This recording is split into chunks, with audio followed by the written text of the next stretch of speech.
Hello everyone.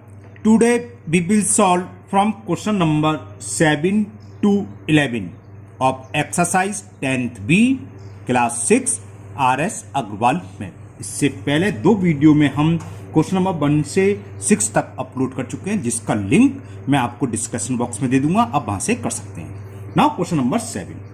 The question 7 is if first, third and fourth term of a proportional are 12, 8 and 14 respectively, तो find the second term. इसमें हमें first term, third term और fourth term दे रखा है, तो चलिए लिख लेते हैं। फर्स्ट टर्म इज गिवन है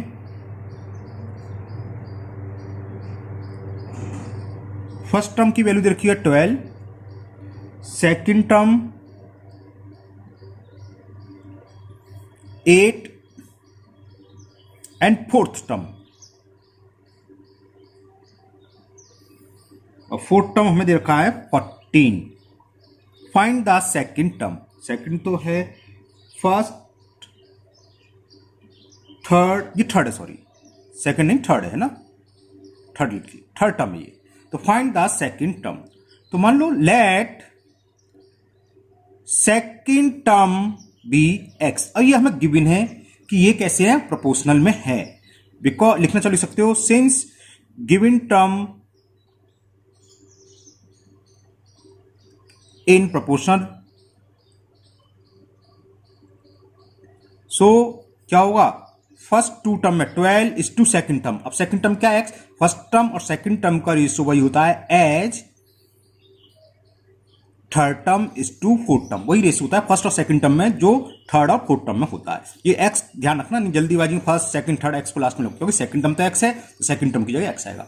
अब प्रॉपर्टी लगा दो, कौन सी, product of means is equal to product of extreme. तो product of means is equal product of extremes, या product of internal term equal to middle term, या internal product of external term, ऐसे भी लिख सकते हो। अब कुछ स्टूडेंट्स कहते हैं पहले आप प्रोडक्ट ऑफ एक्सट्रीम पहले लिख लेते हो, पहले मीन्स, इससे क्यों, इससे कोई फर्क नहीं है। देखो एक्स कहां आ रहा है, मीन टर्म में आ रहा है, तो पहले मीन में लिख लिया, जो वैल्यू हम फाइंड करने उसको यहां लिख लो, और अगर आप बाद में भी लिख लेते तो नो प्रॉब्लम, आंसर सेम आएगा। अब प्रोडक्ट ऑफ मीन्स क्या हुआ, एक्स इंटू 8, तो x into 8 is equal 12 into 14। Mean term कौन कौन से, सेकंड और थर्ड टर्म मीन कहलाते हैं, फर्स्ट और फोर्थ टर्म कहलाते हैं एक्सट्रीम टर्म। ये तो पता है, आप पहले कर चुके हो बहुत सारे सवाल। तो value of x will be 12 into 14 upon 8। 4 से कैंसिल करा, 4 2 जा 8, 4 3 जा 2 से 14 7 टाइम्स, और 7 3 जा 21। तो सेकंड टर्म की वैल्यू क्या आ गई, तो second term is 21।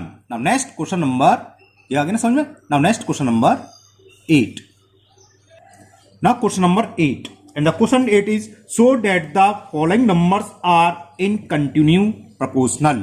There are 3 parts and the first part is 48, 60, 75. अभी कंटिन्यू प्रोपोर्शनल क्या होते हैं, देखो अगर 3 टर्म दे रखे हैं, मान लो ये है A B C, तो हम A:B निकालेंगे। अगर A:B किसके इक्वल आए, B:C के, तो वो कंटिन्यू प्रोपोर्शनल कहलाते हैं। यानी कि फर्स्ट 2 टर्म का रेशियो लास्ट 2 टर्म के रेशियो के इक्वल है, तब तो कंटिन्यू प्रोपोर्शनल है, अदरवाइज नहीं है। तो चेक करते हैं। तो first we will find to ratio between first 2 term, ठीक है ना।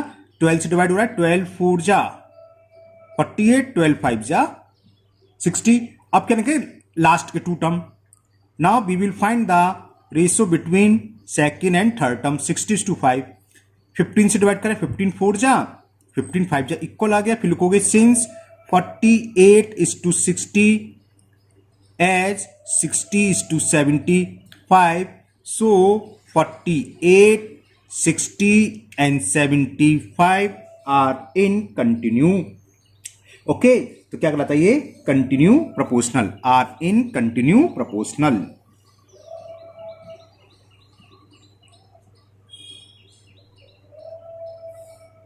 Okay, now second part, same second part है। सेकंड पार्ट में हमें दे रखा है 36, 90, 36, 90 and 225।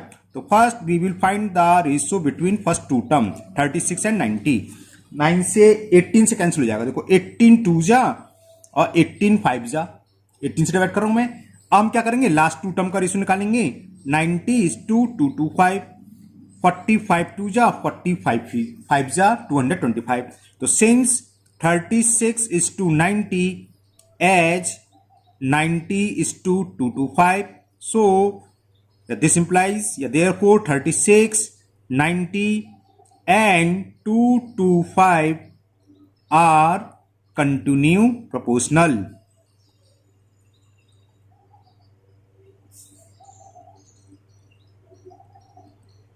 Okay, now last part of this question, third part, and the third part is 1684 441.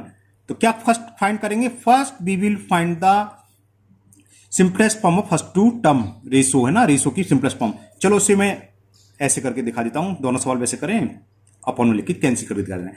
4 से cancel हो रहा है, 4 4 जा, 4 2 जा और 4 1 जा, तो कितना आ गया 4/21, मीन्स 4:21।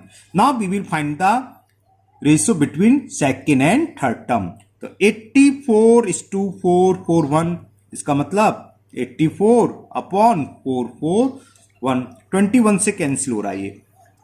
ओके, 20, अगर 21 से आपको दिक्कत होती है कैंसिल करने में, 7 से कैंसिल कर लो, 7 1 जा 7, 7 2 जा 14, 7 6 जा 42, 2 कैरी, तो 7 3 जा, ठीक है ना। अब किससे जाएगा, 3 4 जा और 3 2 जा 3, तो कितना आ गया 4/21, मीन्स 4:21।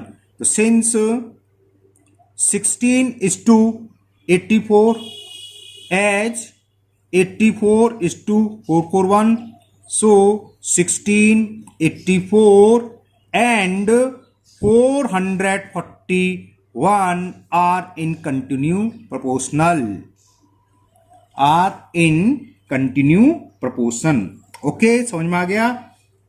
तो प्रोपोर्शनल बहुत इजी है,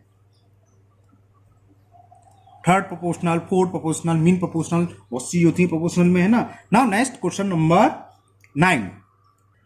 now question number 9, if 9, x, x and 49 are in proportional, तो find the value of x। Solution देखो इसका, जब ये प्रोपोर्शनल में है, इसका मतलब 9:x क्या होगा, एज x:9। प्रोपोर्शनल का मतलब फर्स्ट टू टर्म का रेशियो वही होगा जो लास्ट टू टर्म का, थर्ड और फोर्थ टर्म का। ओके, अब क्या लगा था मुझे, product of means equal to, ये कोई जरूरी नहीं है कि आप लिखो, मैं इसलिए लिखवा देता हूं कि आप लोगों को बिल्कुल याद हो जाए। Product of means is equal product of extreme, ठीक है ना। तो x इंटू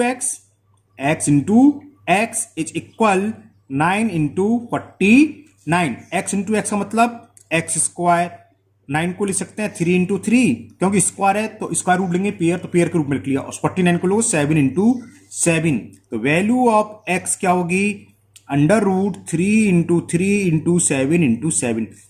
रूट लेना जानते हो आप, पेयर बाहर जाता है, तो value of x is 3 into 7, तो कितना हो गया 21। Value of x is 21. Now next question number 10, and the question 10 is, an electric pole cast a shadow of length 20 meter at a time when a tree 6 meter height cast a shadow of length 8 meter. Find the height of the pole. जब same time पर एक ही समय की बात हो, तो देखो building जितनी भी आपने देखा होगा शैडो बनती हुई देखी हुई है ना, सन निकलता है शैडो बनती है, तो इनके रेशो सेम होते हैं। रेशो सेम से मतलब जितनी बिल्डिंग की हाइट है ना, आपको अगर किसी एक बिल्डिंग की हाइट मानू, आप बिल्डिंग की हाइट भी निकाल सकते हैं। कैसे, आप कोई 1 फुट 2 फुट कोई भी पिलर या खंबा या बांस खड़ा करो, उसकी शैडो बन रही होगी, उसको मेजर कर लो। अगर वो मान लो 10 सेंटीमीटर आ रही है और आपके पिलर की हाइट है 10 फीट या 2 फीट, तो 10 सेंटीमीटर इक्वल टू 2 फीट। अब कोई बड़ी सी बहुत बड़ी बिल्डिंग हो, उसकी हाइट को, शैडो को मेजर कर लो, मान लो वो आ गई 100 सेंटीमीटर, तो आपकी अभी आ रही थी कि 2 सेंटीमीटर और 10, तो 100 सेंटीमीटर कितने फीट, तो बिल्डिंग की हाइट निकाल सकते हो। मतलब सेम रेशो होता है, सेम टाइम की बात चल रही है, यानी कि 10 बजे देखो भी 12 बजे बोला, सेम टाइम पर जो भी शैडो बनती हैं वो उनका रेशो सेम होता है। तो ये भी बहुत बहुत अच्छी बात है कि हम तुरंत निकाल सकते हैं बड़ी से बड़ी बिल्डिंग का। कैसे? कोई भी आप 2 फीट लंबा बांस खड़ा कर दो, उसकी शैडो बन रही है, उसे मेजर कर लो, मान लो 1 सेंटीमीटर आ रही है। इसका मतलब ये हो गया कि 1 सेंटीमीटर शैडो इक्वल टू कितने, एक्चुअल हाइट कितनी है उसकी, 2 फीट। अगर कोई बहुत बड़ी बिल्डिंग है उसको आपने नाप लिया, अब वो आ रही है 100 फीट, या सॉरी 100 सेंटीमीटर, तो यानी कि उस बिल्डिंग की हाइट कितनी होगी, 100 दूनी 200 फीट होगी। अब 200 फीट आप बिल्डिंग तो नाप नहीं पाओगे ऐसे खड़े होके, है ना। तो ये सेम टाइम पर अगर रेशो क्या होता है, शैडो और एक्चुअल हाइट का रेशो सेम होता है। तो यहां क्या क्या दे रखा है, लिख लो। An electric pole cast shadow of length, तो length of shadow of electric pole, तो मैं शैडो ऑफ पोल लिख रहा हूं शॉर्ट में, है ना। शैडो ऑफ पोल दे रखा है हमें 20 meter. When a tree 6 meter height, तो हाइट ऑफ ट्री दे रखी है 6 meter. Cast a shadow of length 8 meter, और शैडो ऑफ ट्री दे रखी है, shadow of tree is 8 meter. सही पढ़ रहा हूं मैं। An electric pole cast a shadow of length 20 meters, shadow of length pole 20 meter. When a tree 6 meter height a cast a shadow, ठीक है, ओके, सही लिखा है। तो find the height of pole, pole की हाइट फाइंड करनी है। मान लिया x है, let the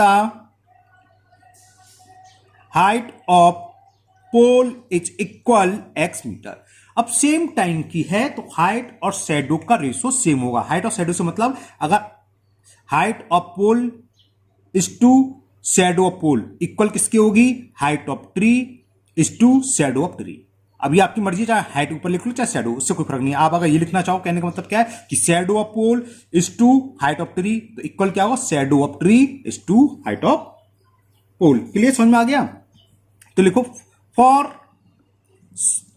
eight same time, ये किसके लिए, केवल सेम टाइम के लिए होगा, अलग अलग टाइम के लिए नहीं, सेम टाइम पर। तो क्या क्या पूछा, हाइट ऑफ पोल पूछिए, तो लिख लो height of pole is to height, height of pole is to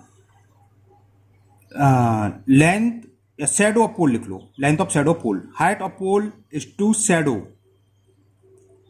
जो पोल की परछाई पड़ेगी वो, इक्वल यानी कि सच एज, इक्वल का मतलब सच एज, या एज क्या होगी, हाइट ऑफ पोल है तो हाइट ही आएगी, height of tree as shadow of tree, as shadow of tree.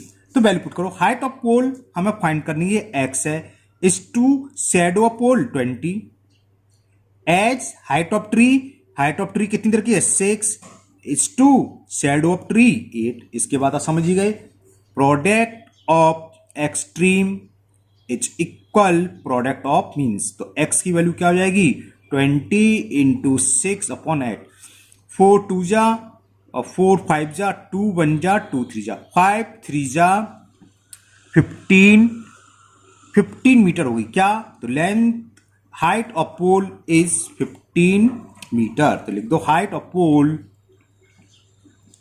समझ में आ गया ना, height of pole is equal 15 metre. तो एट सेम टाइम पर हाइट और उसकी शैडो का रेशो वही होगा जो दूसरी किसी भी बिल्डिंग की हाइट और शैडो में रेशो होगा। किसी भी चीज की हाइट और उसके शैडो का रेशो हर चीज की साइड और शैडो के रेशो के इक्वल होते हैं, लेकिन कब होते हैं, सेम टाइम पर। मतलब अभी के अभी देख रहे हो, ये नहीं कि 12वीं देख रहे हो और दूसरा देख रहे हो 10वीं या 12वीं, दोनों हाइटों के कंपेरिजन करोगे तो सेम आता है। Okay, now last question of this exercise, question number 11। ये तो छोटा सा क्वेश्चन है, ये दे रखा है मैं, find the value of x if 5:3 as x:6। तो क्या product of means equal to product of means is equal product of extremes. Okay, तो प्रोडक्ट ऑफ मीन्स क्या होगा, मीन में क्या 3 और x, तो 3 into x is equal 5 into 6, तो value of x will be 5 into 6 upon 3, 3 1 जा, 3 2 जा, तो x की वैल्यू क्या आ गई 10। ये फाइंड करना था, find the value of x। तो वैल्यू ऑफ x इज 10। तो ये एक्सरसाइज 10 भी आपकी कंप्लीट हुई और मुझे उम्मीद है आप लोगों को बहुत अच्छे से समझ में भी आ गई होगी। अगर आप लोग पहली बार चैनल पर आए हो तो चैनल को सब्सक्राइब करना ना भूलें, साथ ही साथ बेल आइकन को और जरूर पुश कर लें, जिससे कि जब कभी मैं नेक्स्ट एक्सरसाइज 10C अपलोड करूंगा तो वो आपकी मिस नहीं होगी, क्योंकि उसका आपके पास नोटिफिकेशन आ जाएगा। साथ ही साथ इस वीडियो को अपने दोस्तों को भी शेयर करें, जिससे कि वो भी इसका फायदा उठा सकें।